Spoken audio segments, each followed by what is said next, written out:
Hey, welcome into Pro Football Ireland on a Monday morning. If you're listening or watching this, a very, very warm welcome to you. Michael McQuaid, joined by Mark Hogan and Michaela Fagan.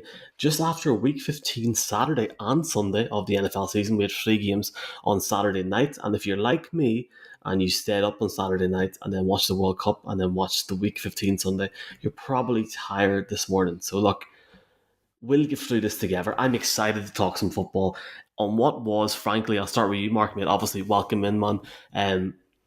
Just a really good weekend. Obviously, look, this is an American football podcast, but the World Cup was incredible, and we went straight from that to a great week 15. There was stuff going left, right, and centre. Again, as we always say now, there's never a dull moment in this league, but it was a really interesting Sunday, and it sets us up really nicely for what will be Christmas Eve and Christmas Day next week. Yeah, no doubt. It's funny that you say it was such an interesting week 15 because it felt like it started when the World Cup presentation was being set up. That thing took forever to get going, but it really did start last night when the Vikings, and we'll touch on them a bit later on, are 33-0 down, and because of different bits and pieces I was doing, I was one of the few people that tuned in when they were 33-0 down. I was like, I actually texted a friend of mine. I was getting on a bus. I said, why am I putting this game on? Like they're going to get smoked, and they are getting smoked. So while everyone else was tuning out, I tuned into that game, and what happened, I don't know. It's kind of funny because, a big deal was made out over it now over the last 24, 36 hours about how it was such a massive comeback. But we almost had that same comeback last week with the Denver Broncos and the Kansas City Chiefs. So it's back-to-back weeks with these massive comebacks. Michaela, that game on Saturday was nuts with the Vikings and the Colts. Biggest comeback in NFL history. Probably not the greatest comeback ever, to be fair, but still, hell of a comeback. Yeah, I was watching the game, and I kind of, when I got to 33, nothing at halftime, I was kind of like zoning out, kind of looking at my phone, not really paying attention to it. And I was fuming because I actually had the Vikings in my bet because I thought they were like a sure thing. And my dad as well, I think one of his friends asked, like, would the Vikings win? And I advised his friends that the Vikings would win, put them in your bet. And my dad came in, and it was like he saw 33-0. He was like, you should give that American football thing up. You know, like that's what he said. He's like, you should give it up. You're not on the ball type thing. And then I was running upstairs, so I'm being like, they won in overtime. Like, did they win in overtime again? Sorry, I'm after forgetting. They won in overtime. Yeah. And I was like, it's after going to overtime. They're after winning it with a field goal. And he was laughing then, but it was a great weekend if you're a sports fan. It's funny because my missus basically said to me about when it was 4th and 1, folks, with 2 minutes to go, she goes, this will go on for another hour. And I goes, no, it won't. They need one more play. And she was right. So shout out to Lynn. Let's jump up on what happened. I guess we'll jump up on a few different topics. And look, we can talk about the whole weekend. So please do feel free to jump into different topics, folks. We'll start off with the Bills-Dolphins game. Obviously, the Dolphins, Mark, well, first off, so many different things to come from this game. What a game last night. It felt like a playoff game on Saturday night. The Bills got out on top with a field goal towards the end, winning 32-29 over the Dolphins. So many different elements. You had the snowballs for one. You had, Tua, Josh Allen again leading the team in rushing yards. I think the big concern for Dolphins fans, obviously there's positives on the run game with Raheem Mostert, but Tua did not look comfortable in third down situations, Mark, and I think that's something that they need to look at, not just this season, but going forward. Like, I like what Mike McDaniel's done in Miami, but if they're not going to be able to go up to the next level where Buffalo are now, then I think questions will start to be asked about Tua. I think the whole talk about Brady will probably need to go, because after what we've seen this weekend with Brady, it looks like Brady could be done. But we'll talk about him in a bit. But the game on Saturday night was a really, really fun one, and one where if they somehow met again in the playoffs, you would not begrudge anyone watching it. Yeah, no, you're dead right, because actually I thought it's kind of a positive thing for the Miami Dolphins, because we talked last week about how Tua isn't at his best right now, and he was going into that slump and the Bills are coming out of it. But just looking in front of me here, they were 7-point underdogs, and they brought it back to a 3-point game, or that's the difference. And it really was that fourth quarter when the Bills, they scored 11 points, the Dolphins scored 3, and that's the difference in the game. But my main takeaway was kind of the opposite of what you're saying. I actually think because of how they've played the Bills this year, they've nothing to fear from them come playoff time if that is inevitably what happens, because they have run them close. I didn't give them a chance. I know it was funny. I don't know if we ever highlighted on our social media that in the summertime, who was it? Tyreek Hill was wearing the t-shirt. Jen Wald was wearing the t-shirt when it was so muggy down in Miami that I wanted hotter. Mike McDaniels this week was saying I want it colder, because I thought it was going to be a big issue. I was actually looking at the spread and all this when I was like Michaela looking into some betting, and I was thinking about it's going to be super low scoring if the snow is going to be as bad as it was. So like it was an experience for both of them, and to go up to Buffalo, look, it'll be a different environment altogether. That felt like a playoff game. Yes, it'll be a notch above come January, but I thought it was positive enough considering I thought they were going to get smoked last night or 2 nights ago. I guess, Michaela, looking at how Tua played against the Chargers in week 14 and then how he played against the Bills in week 15, and Mark's right in terms of the weather, two completely different situations for that Dolphins offense, but two similar sort of interesting ways in which teams are going up now against Miami, putting more pressure on them, not allowing Tua to maybe get the ball down the field as quickly as he wants to. And I'm not down on the Dolphins at all. I like what they've done, but the last 3 weeks of the season now is crucial for them, because yes, they were close against the Bills last night, but I do think when push comes to shove in mid to late January, they are a step down from your Buffalo, your Kansas City, and they need to try and find that next level.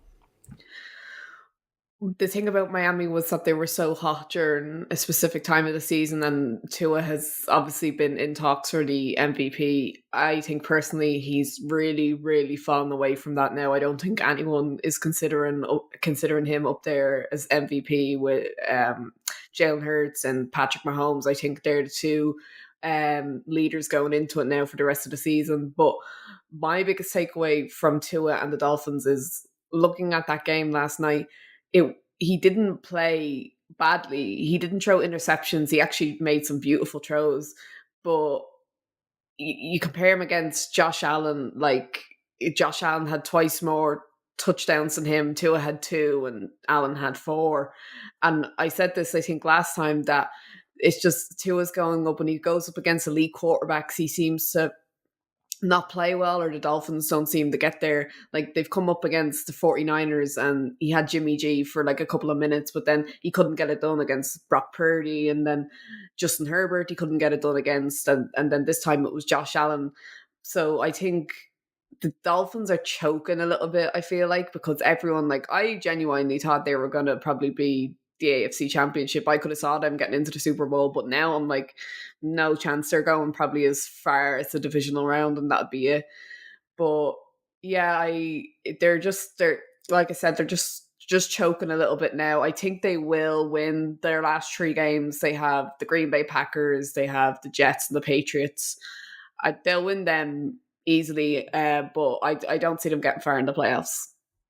That Packers game was on Christmas night.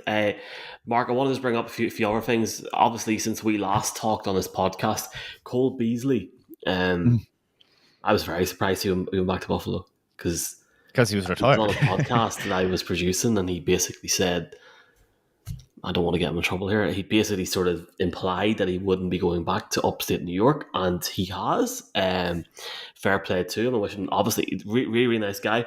Wish him the very, very best. I was just surprised, and it was great to see the reaction that he got. More so, looking at the Bills very quickly, Dawson Knox. It's Dawson Knox season. Great night for him. I guess you would look at that run defense as a concern if they were to get Kansas City down the stretch in the playoffs, where you see McKinnon in week 15 ran riot, albeit against the Texans, and we are going to talk about the Chiefs, but there is a slight concern.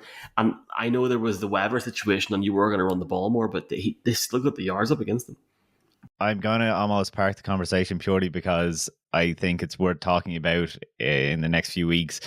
I don't know, does Buffalo's defense, I'm leaving it this because I need to save it for a topic some other week.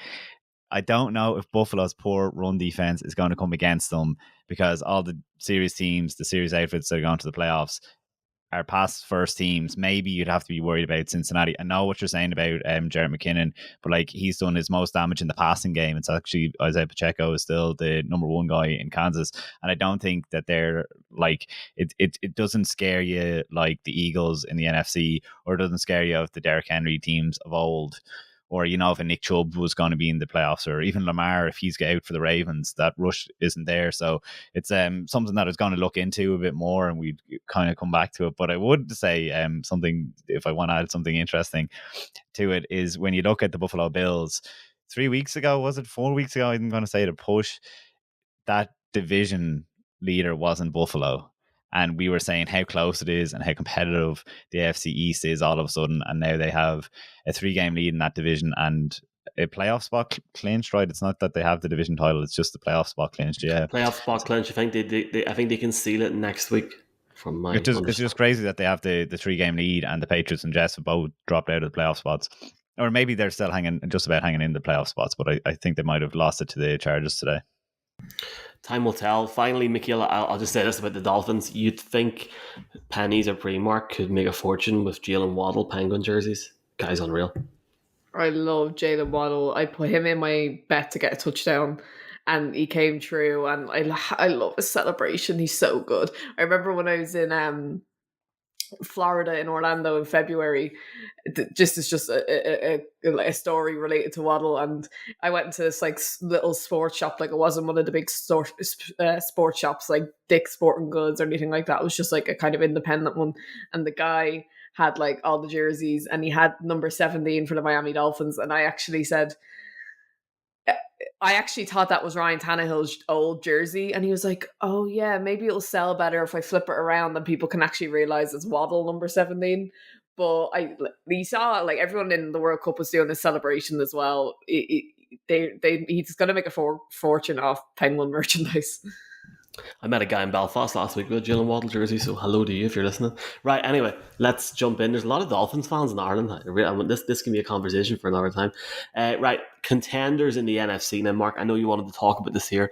I stupidly have made a graphic of Brock Purdy on this broadcast, and it's too late in the night to change it. So I will say this before I let you talk about different teams. And I understand there's obviously way more teams that we probably haven't spoke about, but I guess it's sort of nice to jump on it because we haven't talked about it.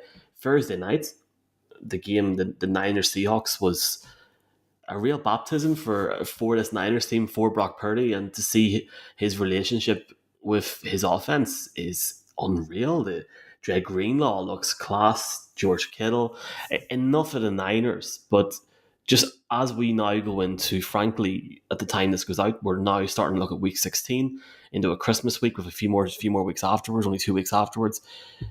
Who are your standout contenders? Because on week 15 Sunday, you had Dallas, who lost against the Jaguars, which we'll talk about in a bit. The Vikings got over the line on Saturday against Jeff Saturday. It's really it's definitely hard to call outside of Philly and San Fran at the moment. No, yeah, you're dead right. The purpose of what I wanted to talk about was I tweeted out at the end of the early games yesterday saying that there's only 2 teams to worry about in the NFC. And as soon as I'd sent that, a buddy of mine is a Cowboys fan, and he said, "I'm ready to pull the plug. They're not a contender anymore." And I was like, well, everyone's, on the same wavelength, because we don't even need to get into the Vikings, because we did talk on this show and everyone's kind of on the same wavelength that they haven't had those impressive wins. I don't want to bring it up because I feel like we talked about it in the last couple of weeks. The 33-0 and come back from that and being the largest ever comeback just speaks to the flukiness of their wins. But I was so high in Dallas that a week and a day ago, I guess at this point, they were number 1 in my power rankings. And then they went back to number 5 this week. And now are they top 10? Because, look, why we loved Dallas was they had incredible wins, like proper beatdowns on the Bears and the Vikings and the Colts in, relatively recent weeks. And when you think of as a wild card, they were threatening for the NFC East. It didn't look like they were going to ever win it. But as a wild card, the Bucs in 2020 were the first team to win a Super Bowl as a wild card. And I thought Dallas was good enough that they could kind of go down that route as well if they had to. But over the last couple of weeks, a couple of games, they really struggled last week against Houston, and I chalked it down to, okay, you can have the one bad game. And then, and then they lose to Jacksonville, obviously, over the weekend, having been up 27-10. And there's multiple ways that you can really break it down. We know that Dak had an absolute stinker against the Texans. Against the Jags, he's turnover prone. End of story now. Like, I know that, Dallas fans, when they're winning, they'll go to bat for him. When they're losing, they'll rip them to shreds. I like to think that I'm more removed from it, and I kind of think that, yeah, he's solid enough. I know he's slightly erratic, but now it's 7 interceptions in the last 4 games. I know he's missed a few games through injury, but only 2 games this season he hasn't had an interception. So it is something that you have to be worried about. Now, look, his completion percentage, his accuracy, in other words, against the Jags, he did 76.7% or completion percentage, which actually you're not going to scoff at that. But the 2 interceptions were crucial, obviously no more so than a pick six in overtime that was on him. In the first half, he was excellent, 15-16, 137 yards, 2 touchdowns. When it counted, then he did start turning the ball over. So I think that obviously a lot of blame can be put on Dak. But what I really text my buddy about when he sent the text to me at the same time was the defense. And it was so scary, especially in that Colts game when they put up 54 points as a combination of turnovers and the offense. But, like, where's the pass rush gone? You're watching against Jacksonville, and it looks like they're going to bring the house, and they all back off. Now, Leighton Vander Esch went out of the game injured. A lot of fans got on top of him. And like, oh, wait, maybe they do need to have him in there. Trayvon Diggs as a cornerback is lights out and no one wants to go to him. But they had the injury for Anthony Brown a couple of weeks ago in his place. They put Calvin Joseph. And the commentary pointed out the teams are going to go out after Calvin Joseph. He was benched in this game after being to blame for 2 of the touchdowns. So all of a sudden, maybe you can say that it's injuries, even though it looks like all the big names are there. Micah Parsons got his first sack in 3 games. But it's just something's changed. It's a bit of an intangible, which makes it kind of scary. It's not like you can just say it's on those injuries, because a lot of fans would have called for that. So I guess with the game against the Jags, it was a bit, fool me once, shame on you, fool me twice, shame on me. And that's why I'm a bit worried after that loss, that they're not the contender or the threat. We know our friend Fred Flunk, who tweeted us before when we put out our picks, and he said, yeah, even though we'd all picked Dallas, he tweeted me back saying, yeah, I expect them to wipe the floor and to lose and not get any pressure on Trevor Lawrence. I thought it was a big wake-up call for them. Yeah, it's funny because I woke up to a tweet this morning whenever that picks graphic, that great graphic. Thanks very much to Mark for making that. I think is it like Mark Thompson, the guy's called? Sorry if I got your name wrong, Mr. Thompson, but it's definitely Thompson. And he was like, oh yeah, everyone's picking the Cowboys, and we all know what happens there. I genuinely thought the Cowboys would beat the Jaguars this weekend, but I guess when you've got Steele, Ferguson, Dorrance, Hankins, be different guys injured, it just there are a lot of injuries there, and it's definitely an issue. I guess, Michaela, if we look at the NFC overall, and Mark's been into detail there, especially on the Cowboys, you've got the Eagles that are obviously assured of a playoff place at the moment. They're sitting 13-1. Mm-hmm. Vikings are 11-3. They've clinched the NFC North over the weekend. Mm-hmm. The Niners winning the NFC West on Thursday night, and below that, there you're looking at the Bucs, who, frankly, their NFC South campaign is very, very intriguing. I think that's something I know we spoke about last week, but it could be something to look at in more detail now, especially after what happened to the Bucs against the Bengals. The Cowboys sitting 10-4 now, sitting with a 5th seed. And at the time of recording, we're not sure who's won Sunday Night Football because we're not maniacs. It recorded at 4:30 in the morning. And outside of that there, you look at the Lions, and I know we're going to talk about the Lions. It's just a really, really interesting spread with the NFC going over the next few weeks. Yeah, I don't think anyone thought that the Lions were going to be in playoff contention if you asked everybody 3 or 4 weeks ago. The fact that they're 7-7, they're just at 500 now. They're second in the NFC North, but ahead of the Green Bay Packers, which is, I know the Green Bay Packers are awful, but I don't think anyone would have thought that either. I'm really excited about the Lions, and I think we'll talk about a little bit about that later. But I can't really see anyone in the NFC other than the Eagles and the 49ers, like the two of you, because I didn't give the 49ers enough credit. I didn't realize how good they were. They kind of snuck up on me, and I'm liking them, and I'm liking Brock Purdy. I'm loving McCaffrey out there. And I wanted to give the Vikings credit because being 11-3, they are a good team.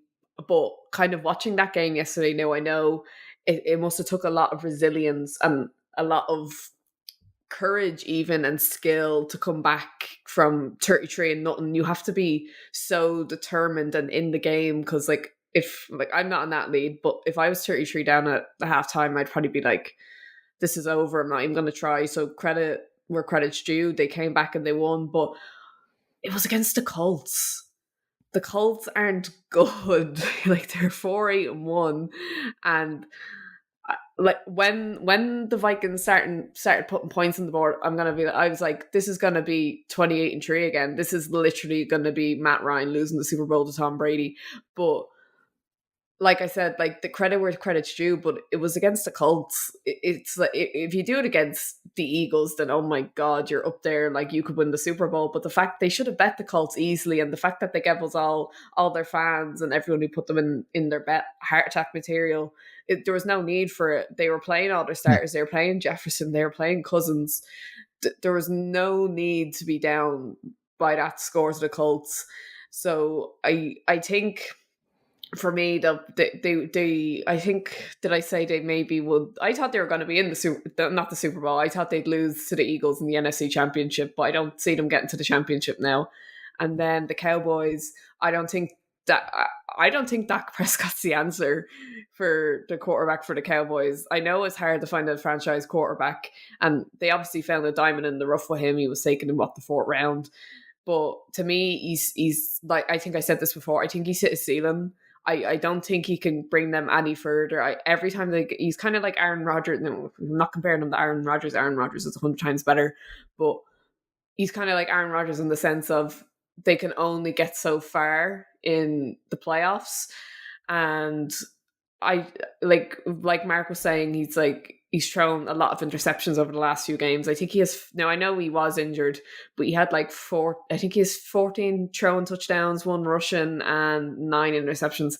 That's not good enough for your franchise quarterback who's supposed to be above average and who you're paying us $160 million a year. I think he's not going to get any better. I think he's always kind of be a guy that gets injured for a few games and then kind of does be inconsistent and kind of erratic, like Mark says. So I think the Cowboys and Prescott a little bit are chokers. They'll only get so far, maybe the divisional round, and I'll say they'll be out. See, the thing with the Cowboys, though, is they're run first. People don't think of them as that because they were built between Mike McCarthy coming in and then, names after going beyond me, the Kellen Moore, the offensive coordinator.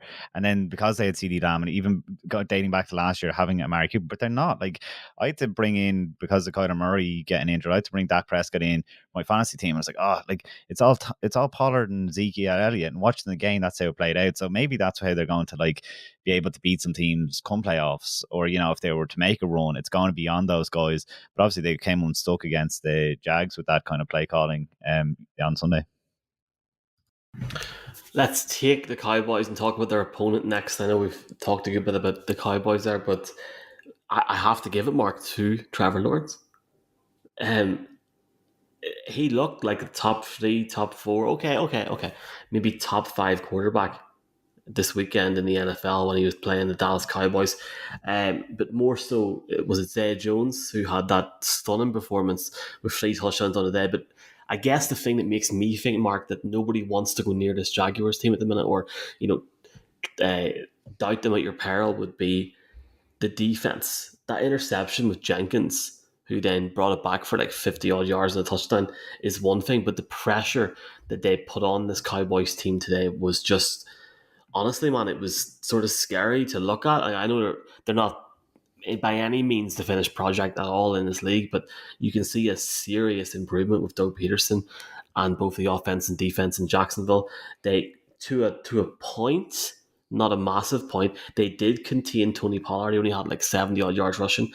He could have easily had 120, 130 over that Jacksonville team 68 weeks ago. And outside of CD Lamb, they contained them. Concede 34 points, but it doesn't matter if Trevor Lawrence and this defense as well are putting points on the board for this Jaguars team, who now, sitting more comfortable. Yes, they're 6-8, but you look at the division that they're in, and you think if they can keep winning games, you never know what could happen. They were gone super high in people's power rankings in the middle of October, and they lost a couple of games, but just by my count there, through an eye in it, I'm pretty sure they're 4-1 in their last 5 games, which is impressive. But the thing is, the one that was thrown in there was they got, absolutely beat up by the Lions. And when I think it was around that the time that they were playing the Lions, everyone was like, are they for real or are they not? And when they lost, and you know what, also it didn't help them, the London game, when they came to London, and it looked like it was They were awful in London. right, Awful. and that was when they really hit a slump.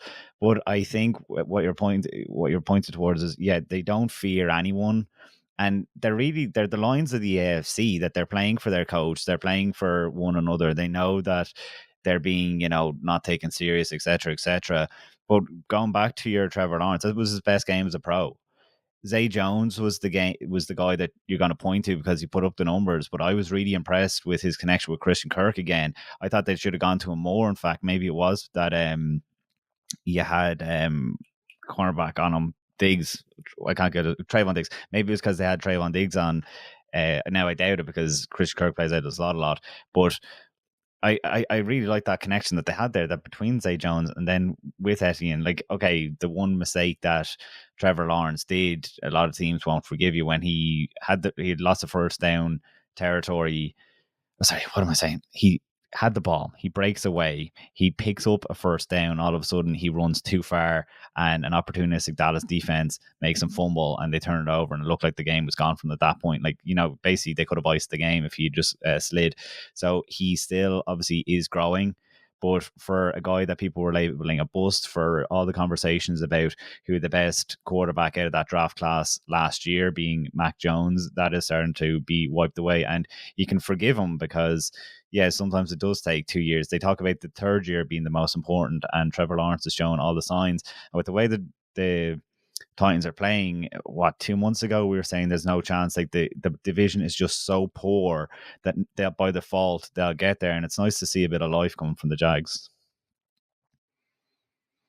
Michaela, it's crazy because whenever Doug Peterson came in, he really had a bit of a, what's the word, to not get sued or fired on a podcast. He really inherited, honestly, what I would consider not a very, very good football team in all manners of the word, both on and off the field, management, etc. And what he's been able to do. I think the acceptable word in NFL circles is a dumpster fire. Dumpster fire would probably be, I was thinking something along that, I didn't want to go too far, but I completely agree. Dumpster fire is appropriate. The reality is, Michaela, they're 6-8. The Titans are 7-7. They lost in interesting fashion in LA in week 15. They're certainly going in the right direction. Could they make a crazy run for this division in the last 3 weeks? Am I crazy to think that the Titans could drop off in the last 3 games and the Jags could take this division? You're not crazy, because the Jags are kind of like the Lions of the AFC. They're the underdog that kind of come out of nowhere and started winning games. And I know everyone wants and expects Trevor Lawrence to be this generational talent. He's supposed to be the next Peyton Manning or whatever. And I'm glad to see that, like Mark said, he probably had the best game he's had as a pro, like 4 touchdowns. He still threw an interception, but he still had 4 touchdowns, and he bet the Cowboys who have 10 wins. So he's doing something right. And I think Doug Peterson was a great hire for the Jaguars and for Trevor. So I'm very, like, for the Lions, I'm very happy for the Jaguars to be in so well. I think them and the Lions are going to be red hot next year. And if you don't support anybody, pick one of them, because I think it's going to be very fun over the next few years with the way they're both going. But it's definitely not impossible for the Jaguars to win. If you're looking at their next 3 games, I think they have the Jets. I think they'll beat the Jets. I think the Jets are finished for the season. They had a good run. I knew today that the Lions would beat them because the Lions are red hot. I think they And were massively unlucky today, genuinely. I mean, Yeah, they all should have big won it at time. the end. Yeah, should have won that. Like, the decision making was atrocious. But yeah, sorry, go on ahead. Like, yeah, I get what you're saying. I know, yeah, it was a close game, 2017, and it could have went to overtime. But I had a feeling that the Lions were going to win because I love I love the Lions. But yeah, so it's not there. I think the Jaguars will beat the Jets next week, and then they have the Texans. Now I know the Texans gave Kansas City a scare today, but it's just the Texans. What do they have? One win. I think they'll beat them as well. And then who are the last game? The Titans. They've already bet the Titans this season. I think, haven't they? Am I correct Yeah. in saying that? They I Yeah. think that could be the game that could be They flexed. control their own destiny now, the Jags. If they win the next couple of games, they're a bit like what I was saying about the Panthers last week. They control their own destiny going into it, which is super exciting for them. Now, they obviously is a bit of a mountain to climb. Like, I'm not going to automatically give them the Jets game because the Jets is all about defense, and if the defense is able to shut them down, that is a problem. And the way Houston's playing is extremely strange at the moment. We're going to talk about them in a bit, so maybe it's not too strange. They're actually a bit fortunate, I think, a little bit. But when we talk about the Jags, it's nice that they're able, but I think my problem is we've seen them shoot themselves in the foot, whether it is even this season when they could have stacked a couple more wins. We had a different podcast go out where back in September we were talking about this team being a genuine threat for the playoffs. Something happened in between, and I guess they just got their mojo back, which is great for their fans. That's really intriguing. That whole week 18 comment. That will be the. I think that'll be the game week 18, unless the Giants They're need not to big win enough. or something. They're not big No? enough. The Titans and Jags fan bases, they don't bring the ratings. I But think if that is the only clincher left, they'll do it. I think I think there'll still be something open. Like, the Lions have to win out, even if it's, well, no, the Bucks might be, Tom Brady might have to be needing a win. You know, there's a few, and I think in the pecking order, the Jags and Titans must be like putting the Lions are, you know, it's one of these non-big city teams. It's tricky to see them getting into the playoffs or into the prime time. Let's see what happens, man. Let's talk about Tom Brady. Let's talk about Joe Burrow very quickly here, and we'll talk about that game that happened on Sunday. You'd be forgiven. Excuse me. At the half for thinking the Bengals were done. The Bengals were out. The Bengals ended up winning 34-23. There's so many different elements here, Mark, and I'll just dump a few of them on you. Tom Brady had 3 interceptions in the game. Fumbles, picks, whatever you want to call it. It was a poor game by Tom Brady Sanders, to say the least. In the second half, that is, they did not look good enough. Defense for the Bucs looked excellent in the first half, and then whatever was said at halftime with the Bengals, it just worked. The 83 first half yards that the Bengals got was a career low for a Joe Burrow led offense in the NFL. In the first half, they came out, they really progressed well in the second half. Obviously, the one thing they couldn't get going at all, which was really interesting, was the running game. They couldn't get it going, which was good by the Bucs defense to try and stop that, but they still let 34 points in. You need to look, obviously, at the interceptions that happened. I guess my question for you is this. Tom Brady definitely looks like he's taken a step down in the last 5-6 weeks. I'm sorry for saying it. I've seen him. We both seen him play in person in Munich. The beginning of that game, or the first half of the game, it seemed it must have been on Sky because I had to watch it through Red Zone essentially. And every time they caught, it was like Mike Evans was making catches, Chris Godwin was making catches. I know I was paying attention to Chris Godwin because I left him on my fantasy bench and I needed all those points that I could have gotten. And I was thinking, well, look, it looks like the offense has clicked, or it certainly has done something different. I heard during the broadcast that they're saying that they've done or used a lot more RPO today than they have anywhere else in the season. So it looks like they have gone back to the drawing board and tried something with the offense. So if anything, that what they were doing, I know it was kind of like a bit of a slow burner how they were building points. I think there was a field goal to start the game, or maybe there was a couple of field goals in there to start it off, but it really was that at least they were producing. Like, the line, I think, was 3.5 points maybe for that game. And I was thinking, how is this going to be even close? I was thinking that the Bengals were going. So I thought that they were able to capitalize on a Bengals slow start, which it was pretty positive from them. I thought they look competent, which is the thing I haven't said about the Bucs all year. But when the Bengals came out slow, what I attributed it to it's a bit of a strange one now, but bear with me. They Tyler Boyd back in and they E. Higgins back in and thought maybe they were spoiled for choice because they wanted to get healthy and they weren't quite sure what to do with it. We saw the same thing happen with the Raiders. They had Hunter Renfrow and Darren Waller back in and they stalled in their game. So I actually think it was too many chefs in the kitchen kind of thing for the Bengals. And then when they got on track, they were able to take over that game a lot. Michaela, I've done a few things this week, so I look at different topics because I'm a complete nerd on a Monday for the weekend. And the one thing for me was the similarities that Joe Burrow and Tom Brady have. And I guess the one thing that stands out is their will to win. And I got a lot of cheeky responses saying, well, Joe Burrow, you can't really compare to Tom Brady because Tom Brady's won 7 rings. What I meant was his determination and his outlook on the league. He's a real standout in that quarterback class of those around that sort of 1 or 2 years where he's drafted, and they're really building something special in Cincinnati. The question is, can they take it to that level that I spoke about with Kansas City and Buffalo down the stretch? But it was a really sort of weird game to watch in the second half because I couldn't get over how much the Bucs were struggling. At one point, it was just nuts.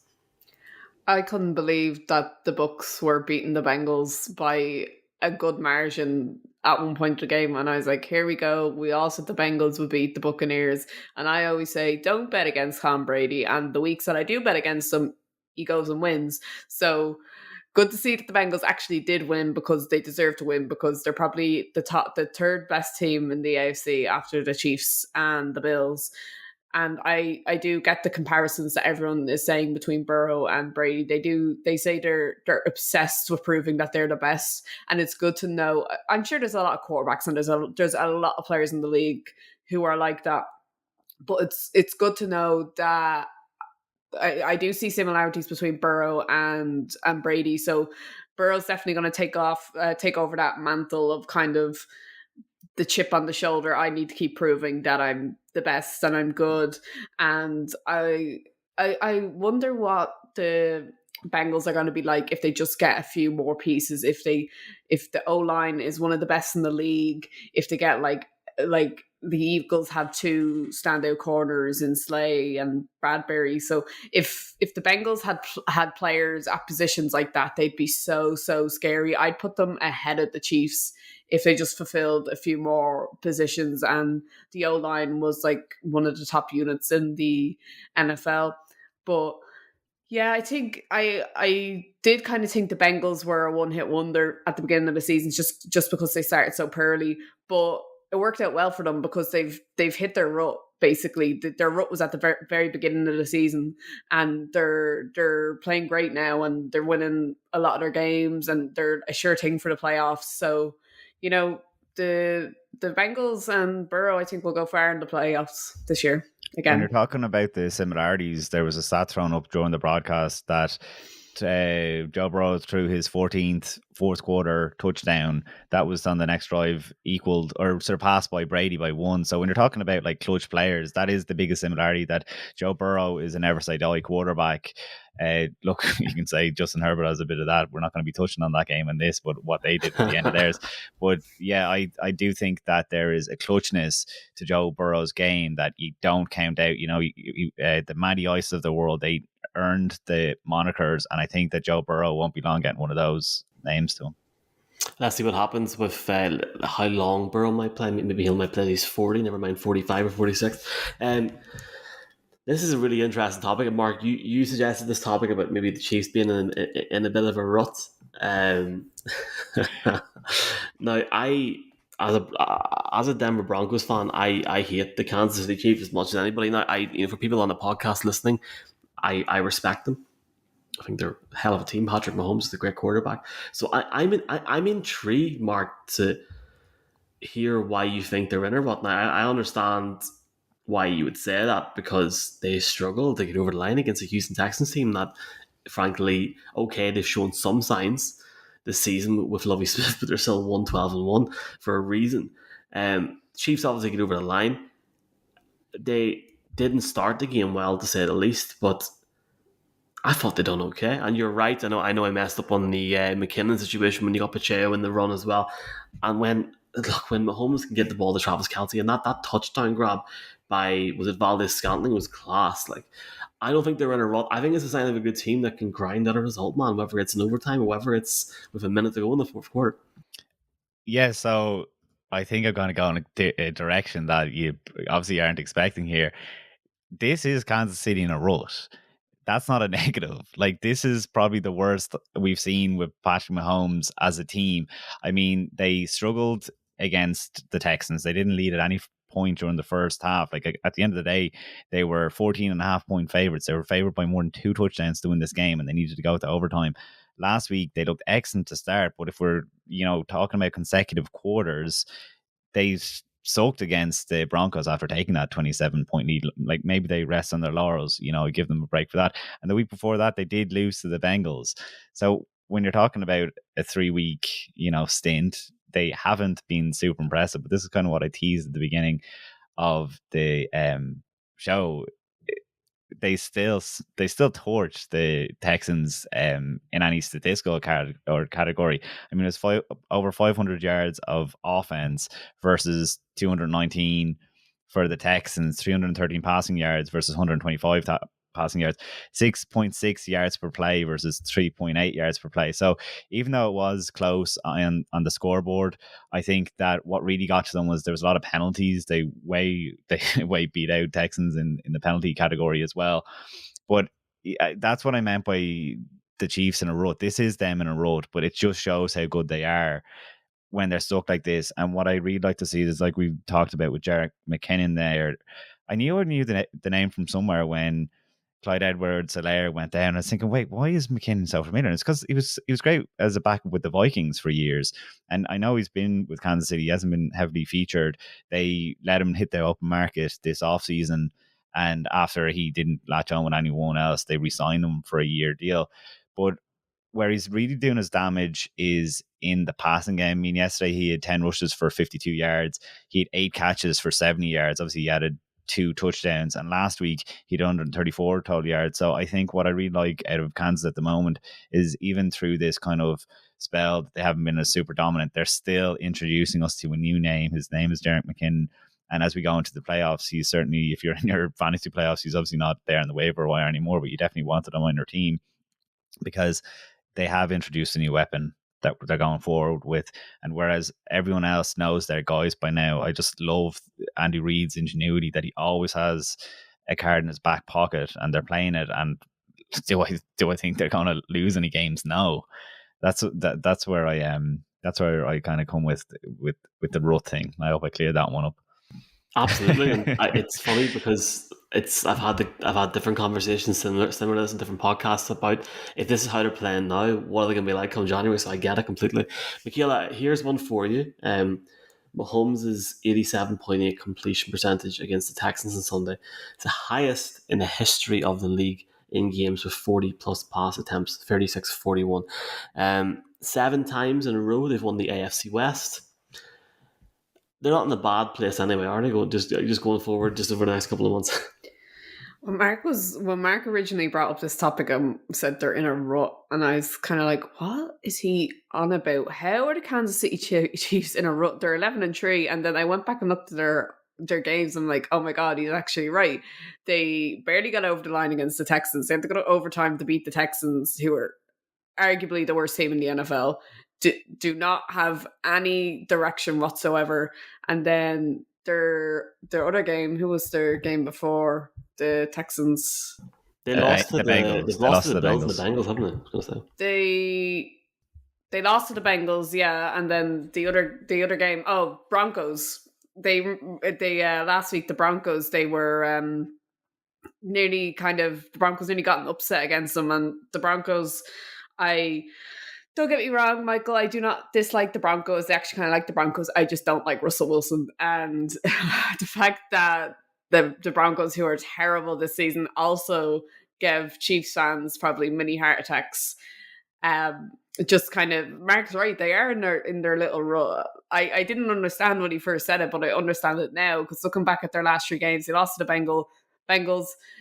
It was a tight game against the Broncos, and then Russell Wilson went out, and then obviously the Texans was tight as well. So he's definitely right. thinking about the playoffs now, I think it'll probably be. It's hard because I'm like, will it be? I definitely think the Bills will be in the AFC Championship, 100%. Is it going to be the Chiefs or the Bengals? I don't know, but I always, if I look back on the playoffs over the last few years, it always feels like the Bills couldn't get one over the Chiefs when it came to the games in the playoffs when they faced each other. But if I was the Bills, I would not be fearing the Chiefs.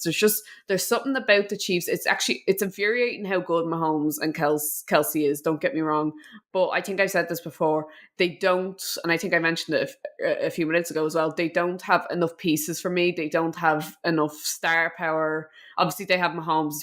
He's the best quarterback in the league. There's no doubt about it. They have Kelsey. He's probably the best tight end in the league. But there's no really major star on defense since Matthew left, kind of, for me. And they need to kind of have good star power kind of in a lot of positions like the Eagles do and kind of like the Bills do. So I think the Bills have nothing to fear from the Chiefs, and the Bengals don't have anything to fear from the Chiefs. The Chiefs going into the playoffs, I don't think the Chiefs are going to be 100% AFC, 100% even in the AFC Championship, or 100% guaranteed to win it like they usually were a couple of years ago. I think they're still obviously very, very good, and they should be feared a little bit, but I don't think they'll beat the Bills. Let's jump on to our last topic here. The Detroit Lions. Hell of a team, Mark. Hell of a team, my friend. That play at the end, was it 2 minutes left? Was it Brock Wright scored the touchdown? And everyone was thinking, oh, well, you're giving Zach Wilson 1 minute and 45 seconds or something, and they'll go down the field. Garrett Wilson had a great game for the Jets. Really, really good game for the Jets. And the reality is Zach Wilson couldn't get it done. God help him. He's trying, right? He had a really, really poor interception in the game. But the Lions march on and win again. And frankly, I think they win out. Why not, Mark? Am I crazy? There's just so much positivity in this team. And Jared Goff has proven a hell of a lot of people wrong, because what he has been able to do this season and turn around his fortunes, and the belief that Dan Campbell is putting him it's awesome to watch as a fan. Yeah, we know they're obviously 6-1 in their last 7 games. They're 1-6 before that, and that's really the stat that everyone needs to know, because it talks about that run that they've gone on. I was really looking forward to this game because we know that they basically say, screw defense, we want to put up as many points and you have to keep pace with us. So I thought that the Lions would have it easy, because I didn't expect much offense at all from the Jets. So the Jets did contain that offense. I don't know what they put on tape there that other teams are going to be able to pick up on. I did, like we touched on earlier on, I thought that the Jets were going to pull it off. Zach Wilson was growing into the game. I don't know what happened to the Jets' run game. I thought they were going to rely on that more, especially at the end of the second half. I don't know, I was scratching my head. Like, the interception that Zach Wilson threw was horrendous, and it really gave a lifeline to Detroit. Versus, I thought, is Zach Wilson going to start growing into this game even more and kind of take it over? But at the end of the day, it was a 2017 game against two teams that are on the edge of the playoffs. And don't get me wrong, I'm all in on the Lions. We talked about them 2 weeks ago, so I'm trying to avoid, talking about what we did then again. But I think that the run defense, that was what I took away from the game, expecting the Jets to go so all in it. And it was the same thing that when I expected it to happen against the Packers a few weeks back, that they were able to come out and surprise me, that they don't come up in the statistics as having a fantastic run defense, but I think it's decent enough. So look, if they end up being the 7th seed and they play the San Francisco 49ers, I mean, best of luck to them. They're not going to be able to contain McCaffrey, and this has been all for nothing. But if they do make it to the playoffs, aren't they one that we would forgive having an absolute stinker? If the Giants have it, we'll say, we told you so. If the Lions have it, we'll be like, oh, well, at least they got there. It was a good story while it lasted. We're so fickle in that sense.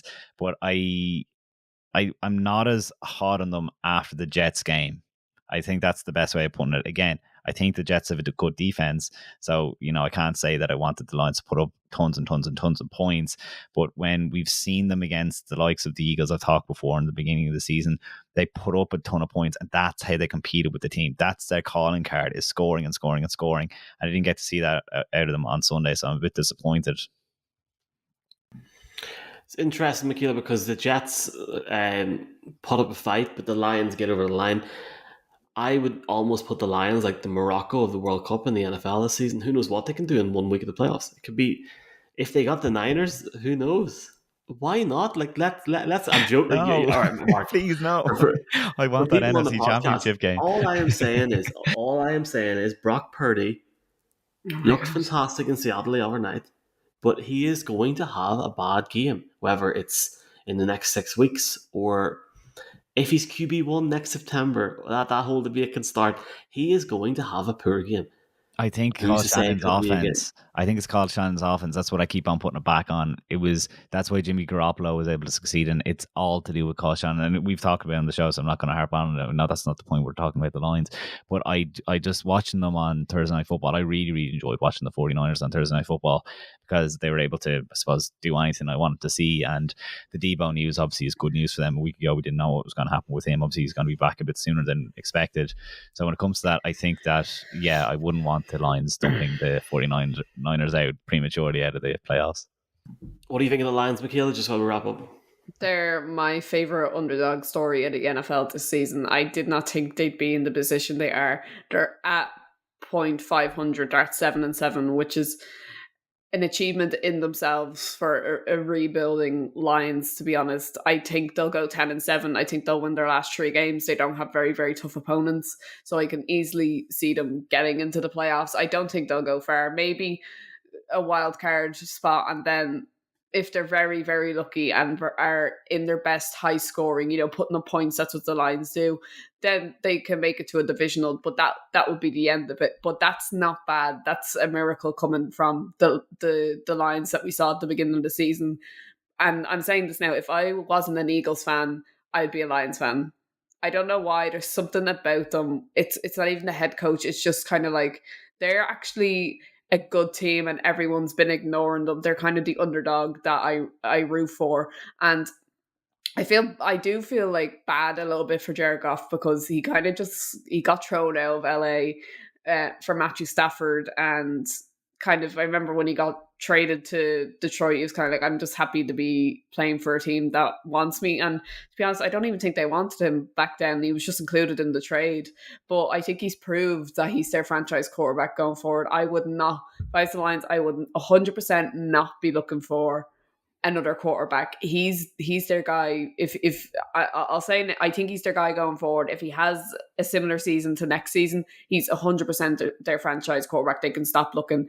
The Lions just, I'd love to see what they were doing if they had like a star wide receiver like Tyreek or Jamar Chase. Amon-Ra St. Brown is definitely a star wide receiver. Oh yeah, 100%. He's brilliant. I love that guy. And he obviously has a connection with Jared Goff, but I would love to see what they'd be like if they had another star amongst their team. And I love what they're building there. I'm really excited to see what the Lions do next year. I hope they don't take a step back and just go back to being the Lions, but I think they have a very, very bright future. Imagine Justin Fields or it's all Joe in front Burrow of them now. up.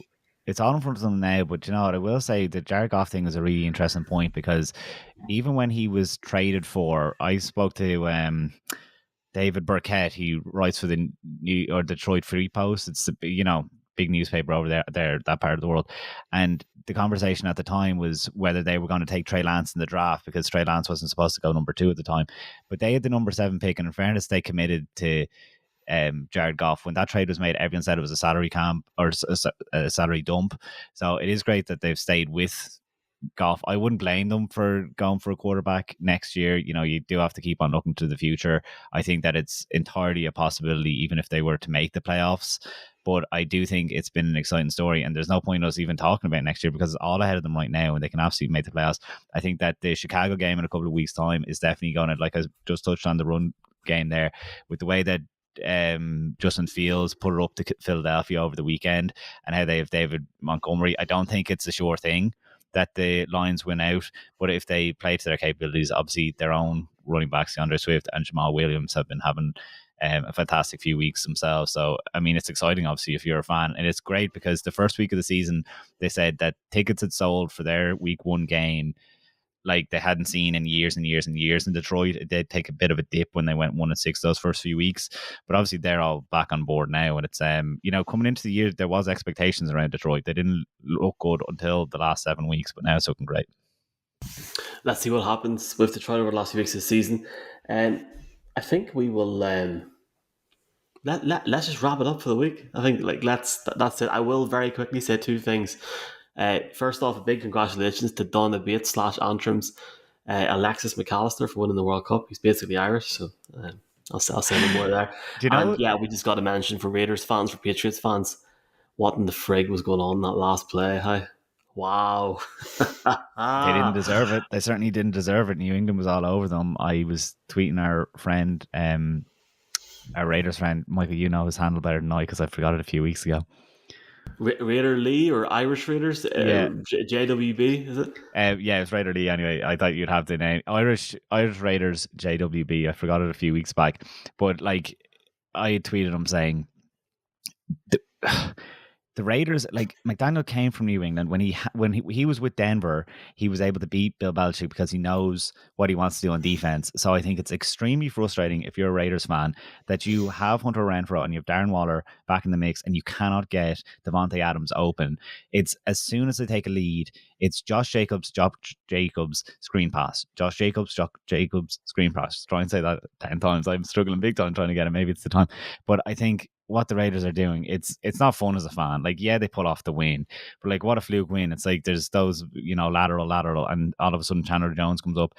They should have been winning that game when it's 14 up, and the commentary is saying, "Watch them blow this lead," and then they blow the lead. I'm like, I feel for because we know there's a good few Irish Raiders fans on Twitter. It drives you up the wall. Yeah. Let's just leave it there because I'll say this and it'll start an argument. I don't think the Patriots are anywhere near the standard to be in the playoffs, and I think that they deserve to see what happened at the end because there's no point. They need to have a complete overhaul, and I love Patriots fans in Ireland, and we're 56 minutes in anyway, so people might not be listening, so it's all good. I love you all, and it's all good. Sorry, Michaela, did you say something, or it was just no? No, I laughed at you. Oh, okay, right. Grand. It's not time of the night. I think you're dead right. We don't want them. We don't want them in the playoffs. I'm not going to say it's negative. It's a fantastic defense. It is an absolute fantastic defense. But it's what they're doing on offense. If it wasn't for Ramondre Stevenson, you wouldn't want to watch it at all. Mac Jones keeps yelling. Yeah, every time I was listening in on that game before we record this podcast, and every Muslim fight, like, take a shot every time the commentator said Mac Jones is giving out or being a hothead or shouting. He's such a hothead. I didn't realize he just gets out all the time, and he hasn't proved himself enough to be doing that. Interesting point. Let's keep that for next week. I love it. In terms of this week, we have you got Rams Packers tonight on Monday Night Football. Obviously, thanks to everybody for listening to this podcast at NFL Ireland on all social handles: YouTube, podcast, Twitter, TikTok, Instagram, Facebook, everywhere. Give us a shout.